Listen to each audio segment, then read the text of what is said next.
My husband, who was on an overseas assignment, was going to temporarily return home, and we decided to have a dinner party at the house where our son's family, who I live with, resides.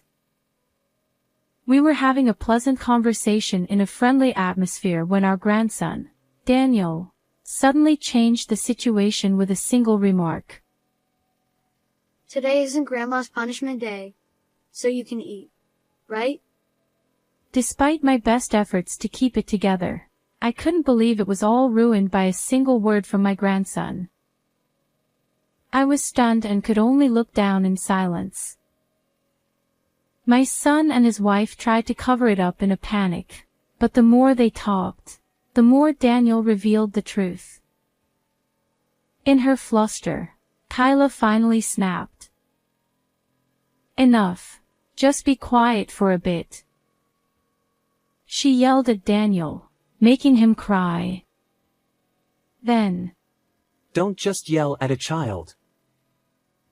Nelson's raised voice turned the dinner party atmosphere tense in an instant.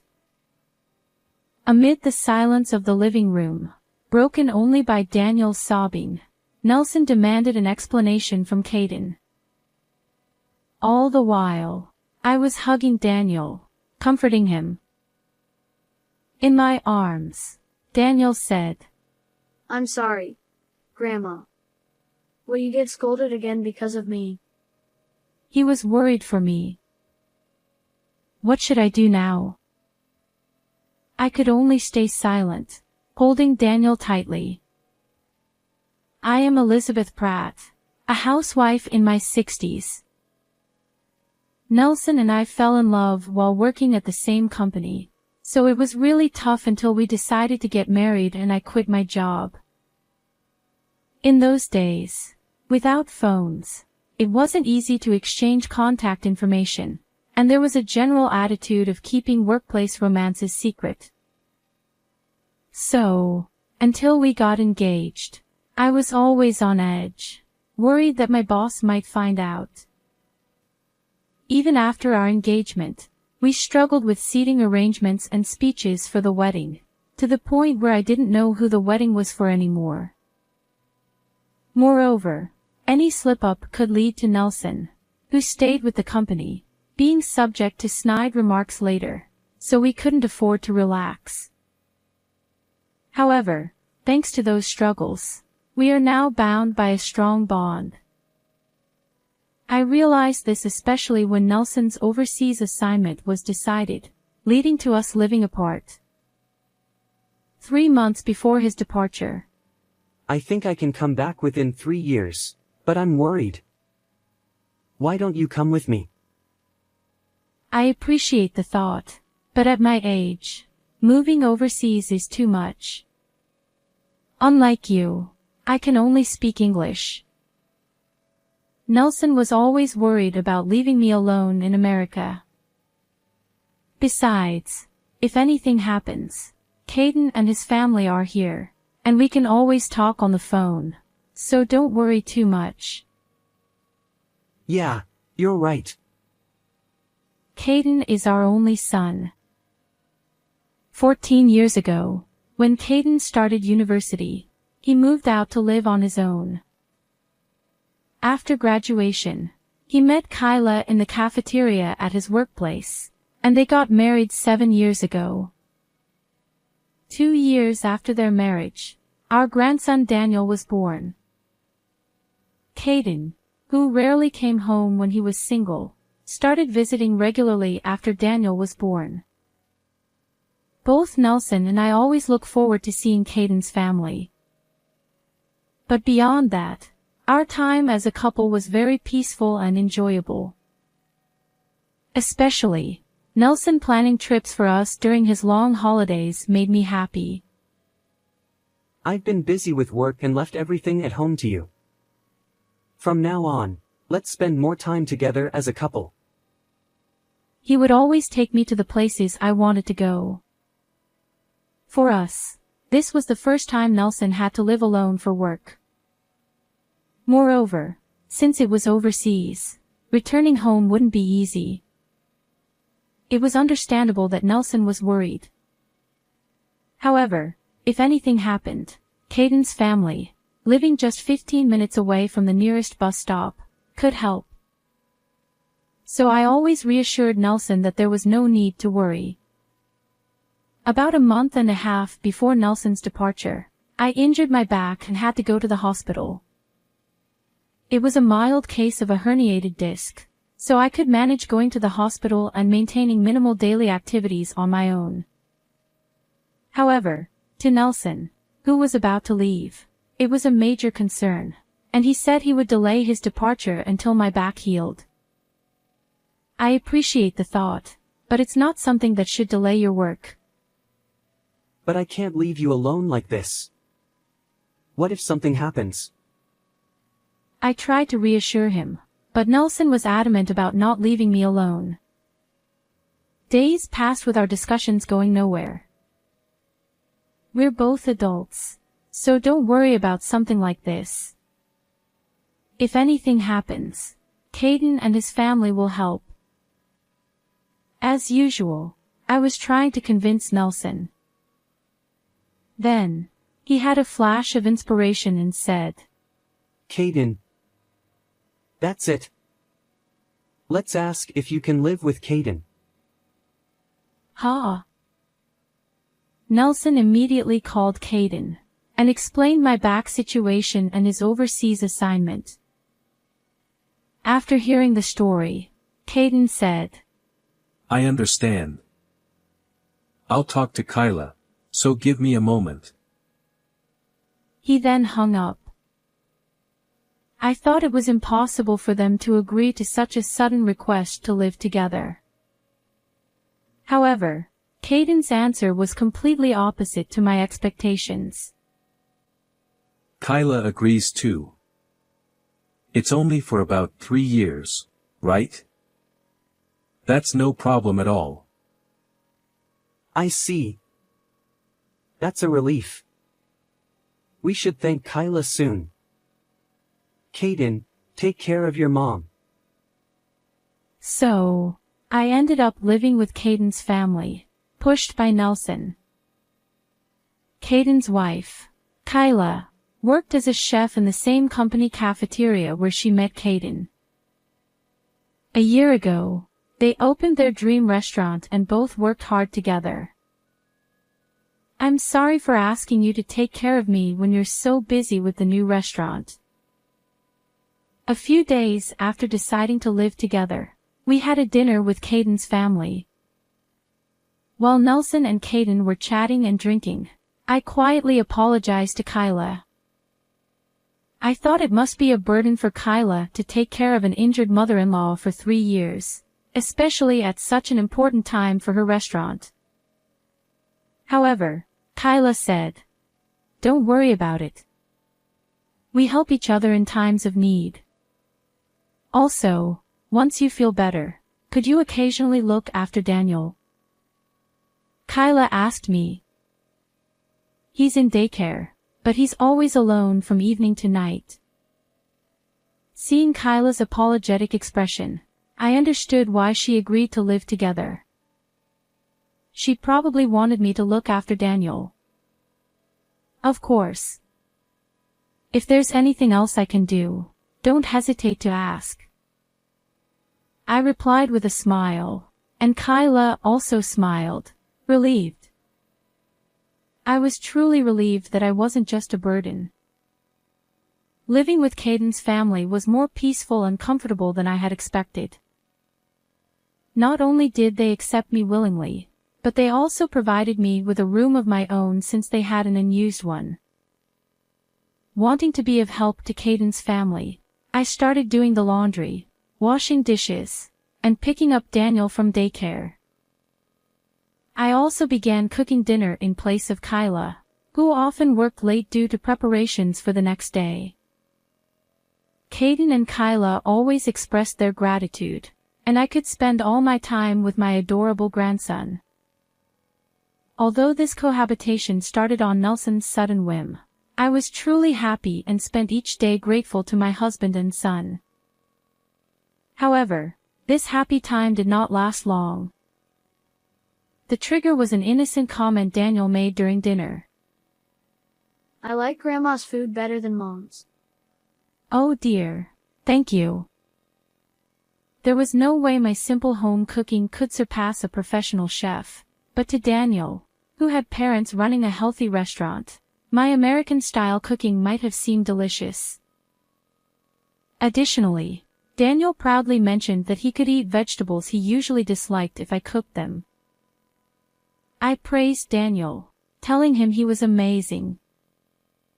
To be honest, Daniel's likes and dislikes were very similar to Caden's when he was a child. So, I just made the dishes that Caden liked, and by coincidence, Daniel ate them too. However, this seemed to have struck a nerve with Kyla. If you like Grandma's cooking so much, why don't you have her cook for you every day from now on? Kyla's expression was calm, but her tone clearly indicated she was angry. Both Caden and I sensed that saying anything unnecessary would be unwise and continued eating in silence.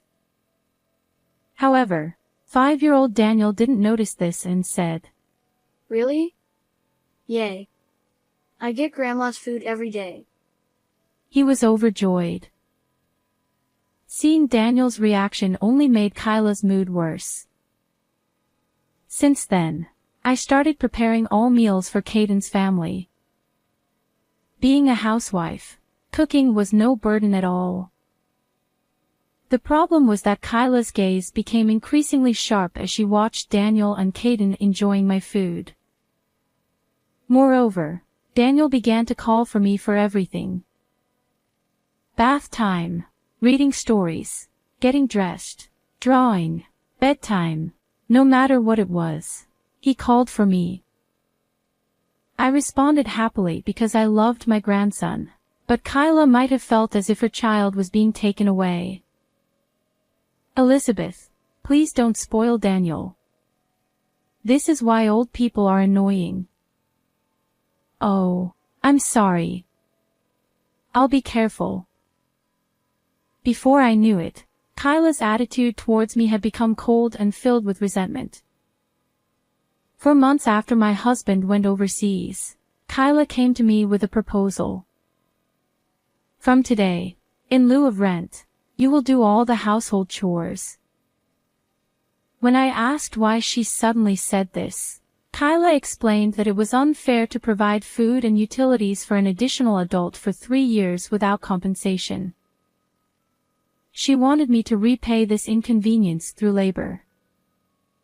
Your back pain is healed, right? Then from now on, work properly. Her cold gaze and matter-of-fact tone left me speechless. Was this really the same Kyla I knew before living together? Though I was terrified by how much she had changed, I decided to comply silently. After all, she had a point. Expenses had increased with one more adult in the house. I understood her desire to offset this through chores.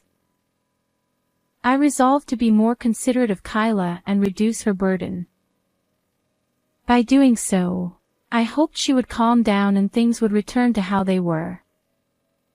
At that time, I genuinely believed that with effort, we could restore our good relationship. However, this hope was soon shattered.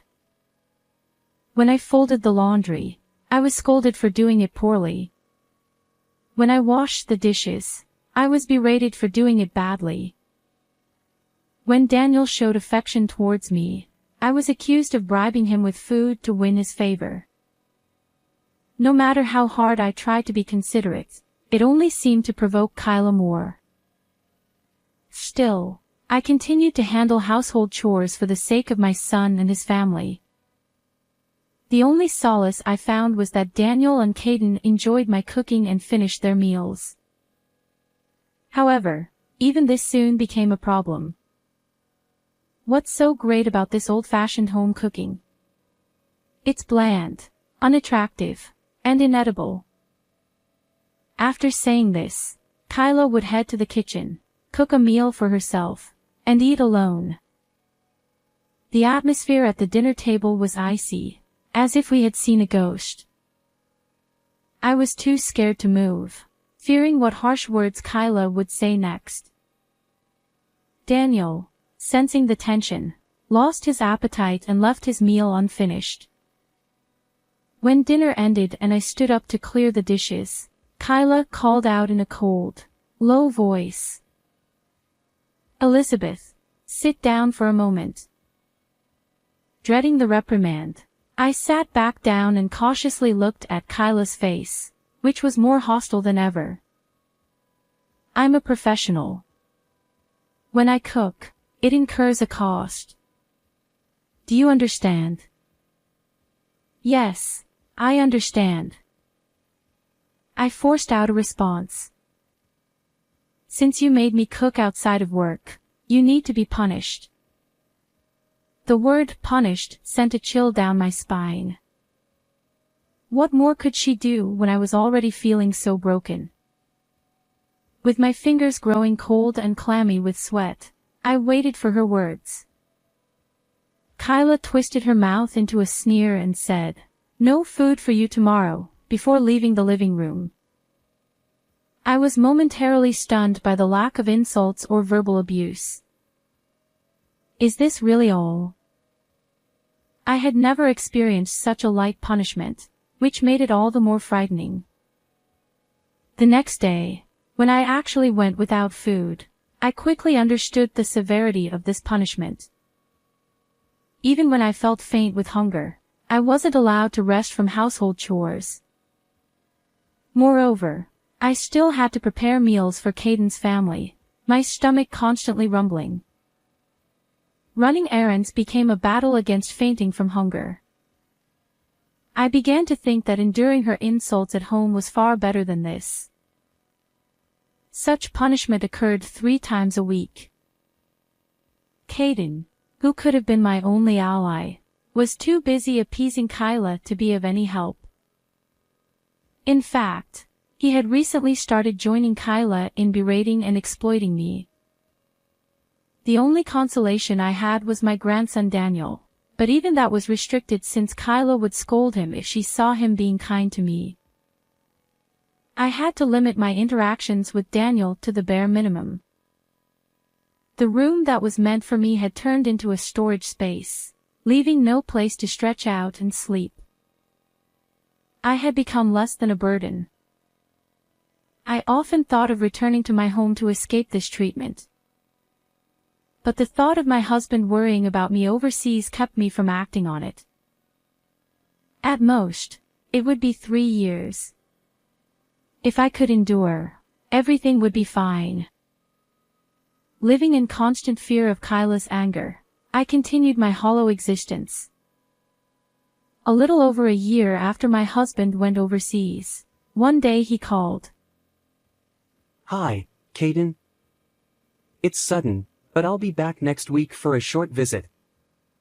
How about we all go out for dinner?" Next week? That's too sudden. How about we have dinner at our place instead? "Sure, that sounds good. By the way, how's Mom?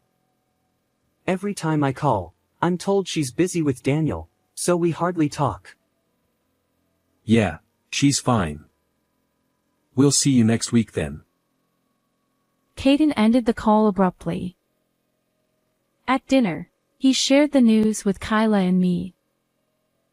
Kyla looked visibly annoyed, but I was secretly overjoyed.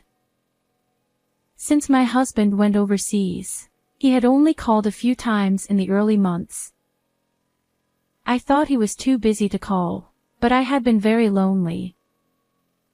On top of that, Kyla forbade me from calling him, so I could only wait for his calls. I worried about whether he had any injuries or illnesses, or if he was overworked. Next week, I could finally confirm these worries. I felt a surge of life returns to me. However, seeing my excitement, Kyla became furious. "What's with that happy face? Are you implying I'm the bad guy here?" What? No, I never said that. Shut up. Don't talk back. You're being punished again today. Confused and upset, I was denied food once again. For the week leading up to my husband's visit, on top of household chores, I was forced to help with the restaurant's preparations and distribute heavy flyers. Don't come back until you've handed out all the flyers. She would kick me out of the house. The treatment was harsher than ever, and I was on the verge of collapse daily. What had I done to anger her so much? Too tired and hungry to figure it out, I spent each day even more careful around Kyla. Finally, the day of the meal with my husband arrived. I prepared his favorite dishes and waited for him at the entrance.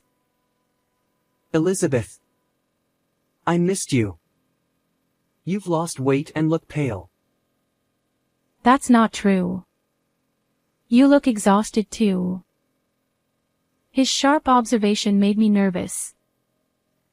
The past week had been so punishing that I was truly on the brink of collapse. But I tried to hide my poor condition so as not to worry him. Still, my husband's concern deepened as he continued questioning. I've been calling regularly, but you never answer. Has something happened here? What? Regularly? Since when? Since I went overseas, I've called twice a month. I was always told you were busy with Daniel.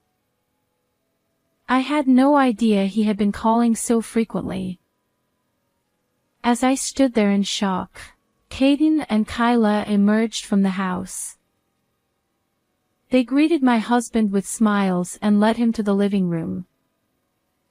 Daniel, waiting there, excitedly ran to my husband, who was delighted to see his grandson after more than a year. This heartwarming scene made me momentarily forget our conversation at the entrance. Soon, Kyla announced the start of the meal. As everyone took their seats around the table, enjoying the cheerful atmosphere, I found myself standing alone a little distance away, out of habit. Noticing this, Kyra called out to me in a flustered tone. Elizabeth, what are you doing?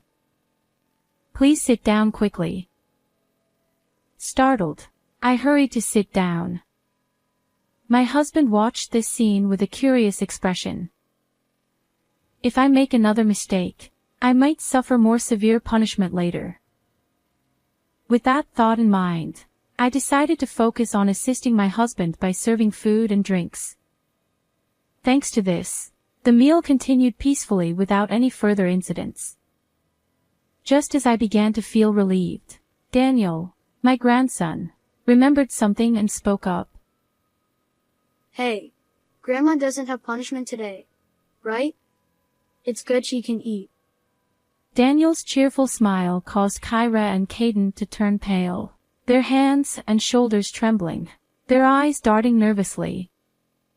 Anyone could see something was wrong, but they forced smiles and desperately tried to cover up Daniel's words. The more they talked, the more Daniel, oblivious to the situation, kept speaking the truth.